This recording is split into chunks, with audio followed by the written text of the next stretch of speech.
and through some action that you get them to do, which gives them a little bit of an ounce of belief in themselves, then the spiral can turn around. So I think you're right. It has to come from them, and it has to come through something that they actually do. All the talk in the world won't really help them. What that is something that I would like to think about, and it depends on the individual. But I think that is the way to do it. You're writing this book at the moment called The Sublime, right? Are you writing that book because of the situation you found yourself in after having the stroke and going through that journey of saying, why is life worth living?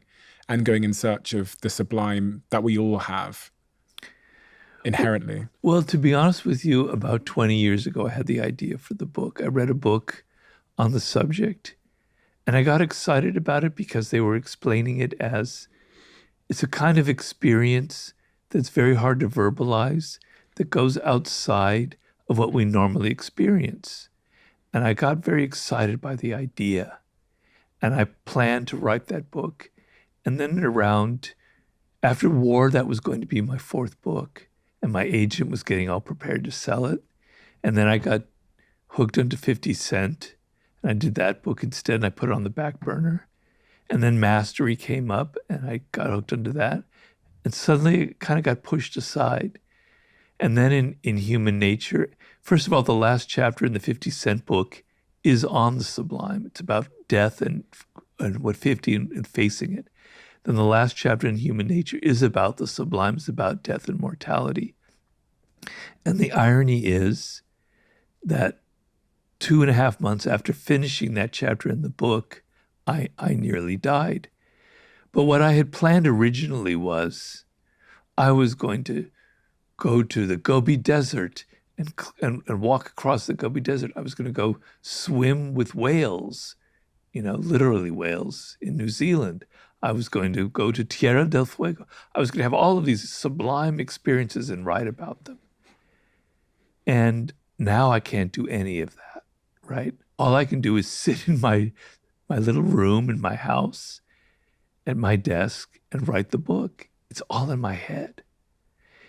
The book is so much better because of that. So it's changed. I can't go to the Gobi Desert. I can't swim with whales or I drown.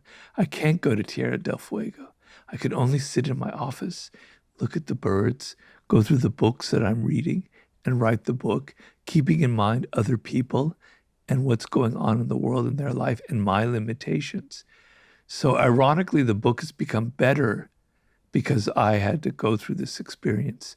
But nearly dying little bells were going off in my head. All right, it's time to write that book. You're not putting it off any longer.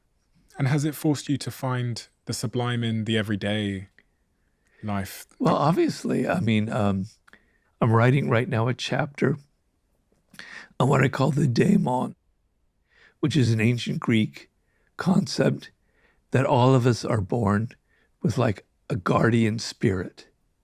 Right? I know it sounds very mystical, but a lot of psychologists, contemporary psychologists, have written about the daemon phenomena, the idea that you have a second self, a kind of higher self that in some way is guiding you. And it has a lot to do with some of the things we've talked about, purpose, etc.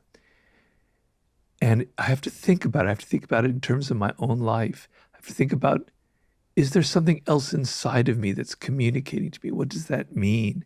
How does that connect with other ideas about the universe? I get to read books about it. It's a very, very exciting process. It's keeping me alive right now. And then, I write a chapter about animals and what's sublime about interspecies communication. And now I get to look at my cat. I don't look at my cat or I don't look at the birds the same way as I did before I wrote that chapter. So it's changing me and it's lifting me out of the kind of